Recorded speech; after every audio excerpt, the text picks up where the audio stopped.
Bismillahirrahmanirrahim. Ilahi anta mahsudi waridaka matlubi. Assalamualaikum warahmatullahi wabarakatuh. Waalaikumsalam warahmatullahi wabarakatuh. Rabbi sirahli sahri wa yassirli amri wahlul 'uqdatam min lisani yafqahu qawli. Alhamdulillahirabbil alamin wa bihi nasta'in ala umurid dunya waddin. Wassalatu wassalamu ala asrafil anbiya'i wal mursalin wa ala alihi wa sahbihi ajmain. Amma ba'd.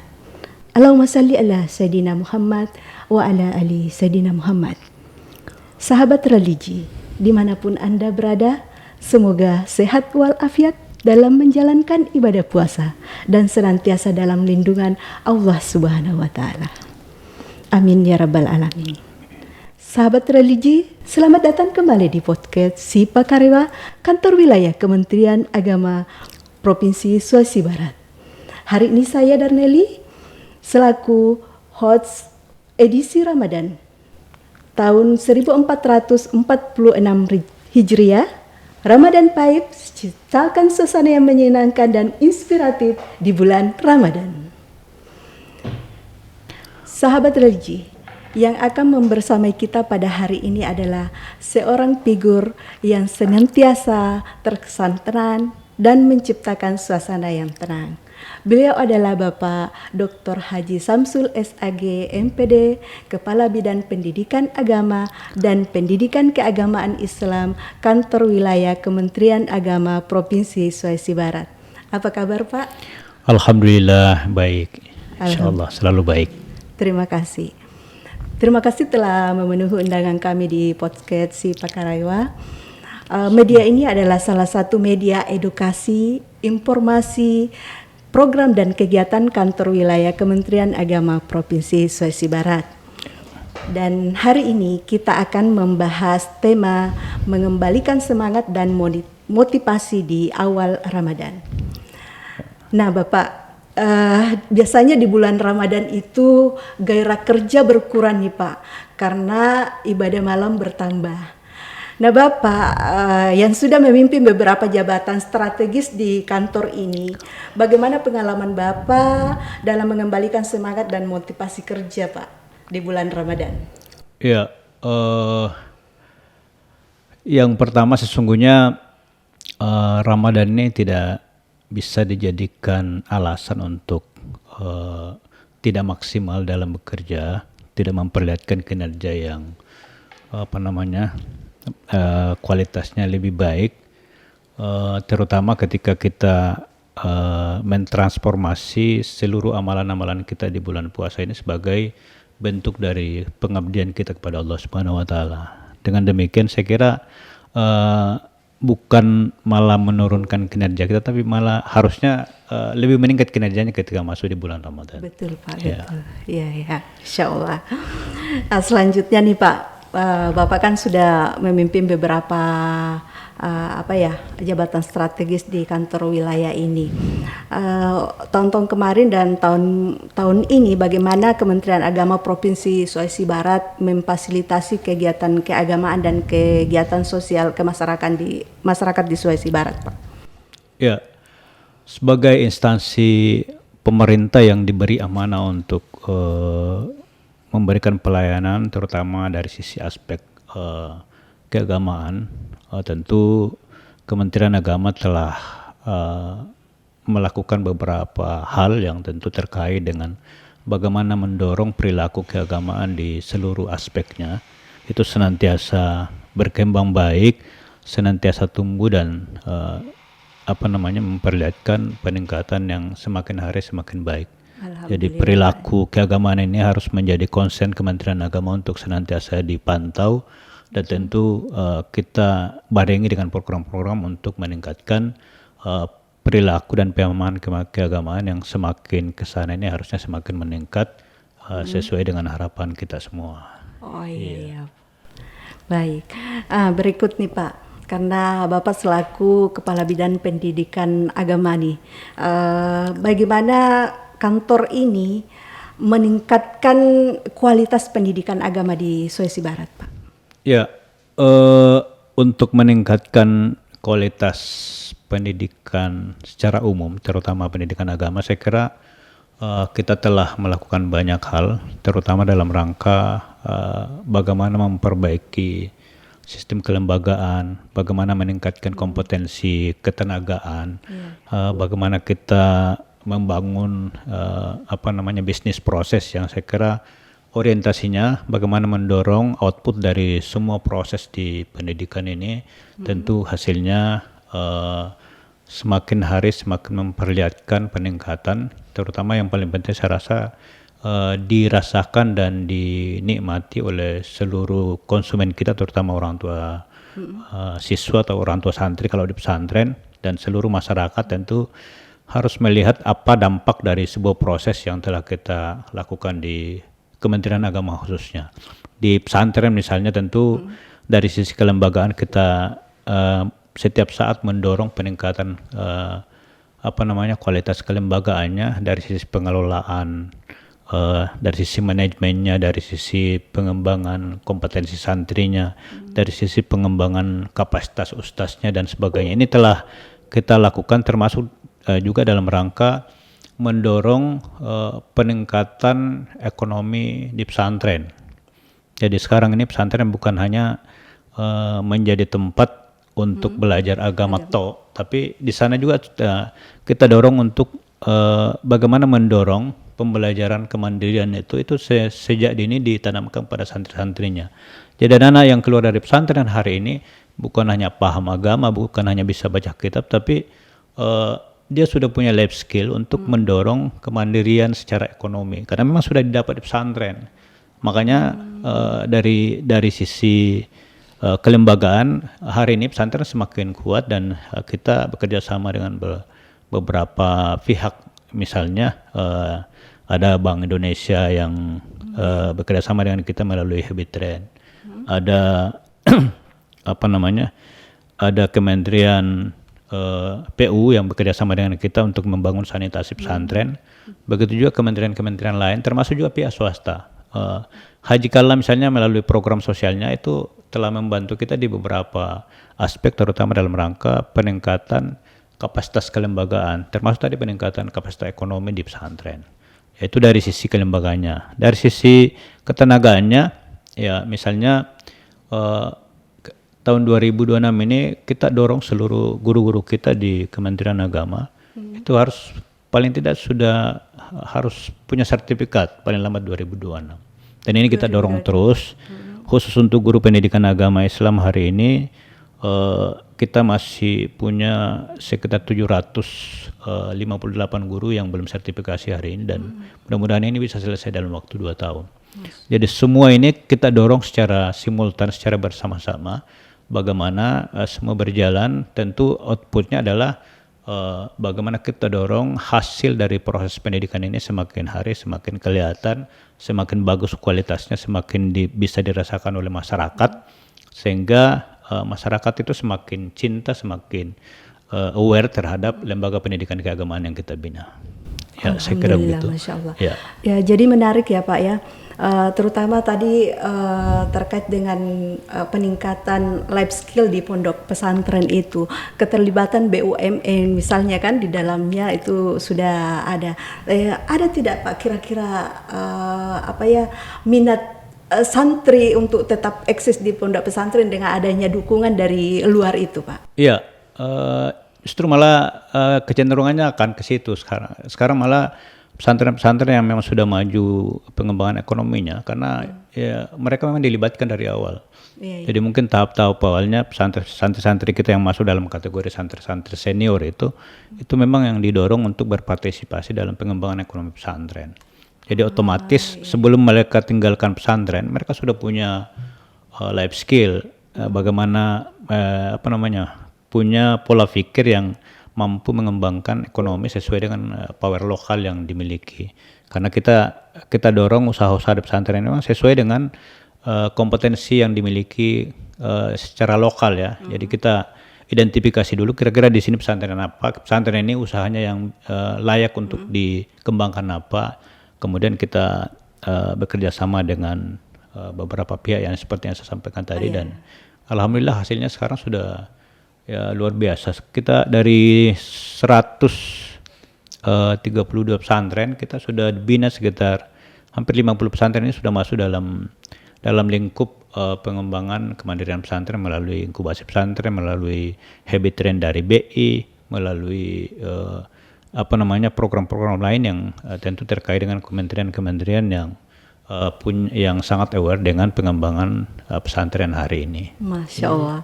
Rupanya pemirsa, pondok pesantren ini memiliki perhatian yang cukup luar biasa dari luar Kementerian Agama. Nah, terkait dengan itu, pemberdayaan guru nih Pak, karena kan di pondok pesantren kan juga harus punya guru yang memiliki SDM, terutama tadi yang disebutkan itu SDM yang harus tersertifikasi, guru harus tersertifikasi. Apakah guru-guru pesantren termasuk di dalamnya dari 785 guru yang belum tersertifikasi itu? Yang saya sampaikan tadi itu untuk guru agama di sekolah, itu guru agama yang ada yang diangkat oleh Kementerian Agama dan diangkat oleh pemerintah daerah yang mengabdi di sekolah umum.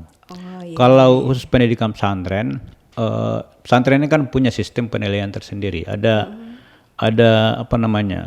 sistem penilaian kualifikasi keilmuan secara mandiri yang kita bangun di setiap pesantren. Kalau di pesantren di tingkat pusat namanya Majelis Masyayikh. Kalau di tingkat pesantren itu namanya Dewan Masyayikh. Dewan Masyayikh inilah yang yang akan menilai, menyeleksi, mengevaluasi seluruh kinerja guru-guru pesantren. Ya, baik secara kualifikasi. Karena di pesantren itu tidak bisa kita pakai sistem yang dipakai di pendidikan formal. Karena banyak guru-guru pesantren kita ini yang sampai hari ini tidak punya ijazah SMA misalnya, karena memang dia hanya tamat pesantren, dia hanya bisa mengaji kitab. Tapi secara kapasitas keilmuan mereka sangat layak untuk mengajar di sana, karena mereka memang sudah dari kecil sudah bisa mentransfer ilmunya kepada santri-santri yang ada di sana. Jadi memang kita beri kewenangan seluas-luasnya kepada pesantren untuk melakukan seleksi, melakukan evaluasi terhadap tenaga kependidikan yang ada di pesantren. Kita tidak punya kewenangan untuk mengintervensi. Kita beri kewenangan seluas-luasnya untuk mengembangkan diri. Kita hanya pantau dari sisi kurikulum yang diajarkan seperti apa, kitab-kitab yang diajarkan itu apa. Jangan sampai kitab-kitab yang diajarkan itu tentu keluar dari rambu-rambu yang kita telah tetapkan. Misalnya lahirlah misalnya sikap-sikap ekstrim di pesantren, lahirlah misalnya teroris di pesantren. Ini yang akan kita cut di situ. Jadi kita memfasilitasi, tapi dalam tanda kutip kita tetap memantau apa yang dilakukan di setiap pesantren yang kita bina di seluruh Sulawesi Barat. Terkait kembali dengan 785 sekian guru yang belum tersertifikasi di sekolah umum. Jadi harapannya 2 tahun sudah terselesaikan Pak ya? Insya Allah. Ada enggak syarat tertentu yang harus dimiliki oleh seorang guru itu supaya bisa tersertifikasi? Sekarang ini yang penting dia sudah terdaftar menjadi guru, dan itu TMT-nya mulai 30 Juni 2023. Jadi otomatis 1 tahun lebih dari sekarang. Ya. Kalau dulu kan minimal 5 tahun, tapi sekarang ini agak sedikit agak sedikit lunak persyaratannya. Jadi yang penting terdaftar sebagai guru agama itu per 30 Juni 2023. Itu sudah bisa mendaftar melalui aplikasi Siaga untuk masuk di program PPG namanya. Iya. Ya, dan itu sudah kita lakukan sekarang, sekalipun memang sekarang ini masih tahap verbal verifikasi, dan lahirlah angka 753 kalau saya salah, karena ada tiga guru ini yang tidak memenuhi syarat dari aspek yang tadi. Kebetulan TMT-nya tidak, itu setelah tanggal 30 Juni 2023. Ada 3 orang yang belum, dari situ belum memenuhi syarat untuk mengikuti PPG. Baik. Nah, sahabat religi, insya Allah ikhtiar dari Kementerian Agama Provinsi Sulawesi Barat untuk menjadikan 700 sekian guru yang belum tersertifikasi segera mendapatkan sertifikasi. Ramadan Vibes, ciptakan suasana yang menyenangkan dan inspiratif di bulan Ramadan. Nah, kembali nih Pak, pertanyaan berikut. Apa nih tantangan dan hambatan yang dihadapi Kementerian Agama Provinsi Sulawesi Barat nih dalam melaksanakan program-program keagamaan? Ya, sesungguhnya kalau bicara tantangan, saya kira ya banyak lah yang merupakan tantangan, tapi kita punya modal yang sangat besar di Sulawesi Barat ini karena kita masih kental dengan nuansa agama. Jadi kalau yang kita jual itu agama, itu langsung mendapat respon dari masyarakat, dan itulah menjadi modal kita untuk melakukan program-program pengembangan keagamaan di Sulawesi Barat. Tantangannya saya rasa tentu sekarang dengan dengan menjamurnya proses pembelajaran melalui ilmu pengetahuan dan teknologi, ada AI yang tentu kita berharap masyarakat ini cerdas memilih program-program pengembangan keagamaan. Karena sekarang ini kalau kita bertanya apapun di media sosial misalnya atau di AI, itu apapun kita tanya langsung ada jawabannya.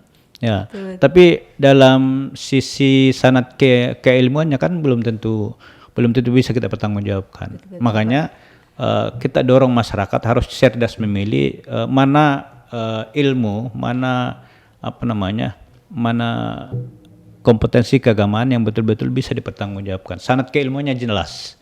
Karena di dalam Islam itu kita harus tahu siapa guru kita. Guru kita itu belajar dengan siapa, apa yang dia pelajari. Kemudian sanadnya itu harus betul tersambung dari dia dengan gurunya. Gurunya itu seperti apa, baru kita yakin bahwa ini betul-betul ilmu yang bisa dipertanggungjawabkan. Kalau kita cuman sekedar bertanya ke AI misalnya, itu kan kita nggak tahu dia sumbernya dari mana. Makanya apapun itu hari ini ya kita punya ulama, kita punya ustaz masih punya kewenangan yang lebih luas untuk memberikan pencerahan kepada masyarakat ketika mereka mendapatkan masalah, terutama dari sisi masalah-masalah keagamaan. Baik, berarti teknologi bukan si super ya Pak ya? Harus dicari tahu dulu sumbernya. Iya baik Pak. Nah terakhir nih Pak, harapan Bapak dalam bulan Ramadan ini agar setiap karyawan kantor Kementerian Agama Provinsi Sulawesi Barat tetap semangat dan memiliki motivasi kerja di bulan Ramadan.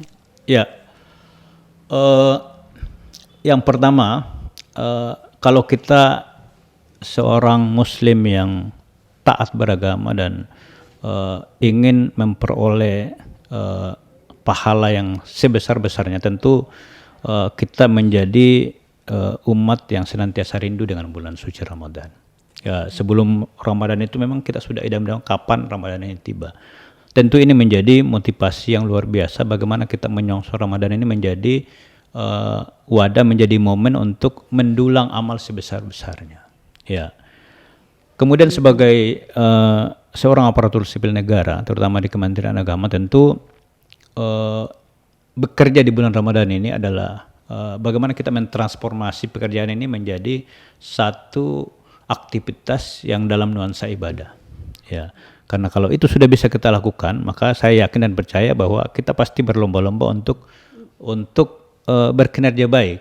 Karena apapun kita lakukan yang dalam nuansa ibadah pasti pahalanya itu dilipat gandakan. Jadi kalau dari rumah kita sudah niatkan saya datang untuk mencari nafkah untuk keluarga saya dan ini adalah ibadah dan insya Allah akan dilipat gandakan pahalanya. Insya Allah motivasi untuk bekerja secara maksimal itu akan hadir dalam diri semua pegawai dan ini menjadi harapan kita semua. Kalau ini sudah bisa kita lakukan dari seluruh keluarga besar Kementerian Agama, saya yakin dan percaya bahwa puasa atau Ramadan ini tidak menjadi penghalang untuk berkinerja lebih baik, apalagi dengan sekarang untuk bekerja itu tidak harus secara fisik utuh. Kita sudah banyak fasilitas yang bisa kita lakukan. Ada IT, tentu kita didampingi IT dalam bekerja dan saya harap ini bisa kita manfaatkan secara baik untuk mewujudkan kinerja yang lebih baik. Termasuk di dalam bulan suci Ramadan. Amin ya Rabbal Alamin. Super sekali Pak, transformasi aktivitas menjadi sebuah ibadah. Insya Allah kita akan dirahmati oleh Allah Subhanahu Wa Taala.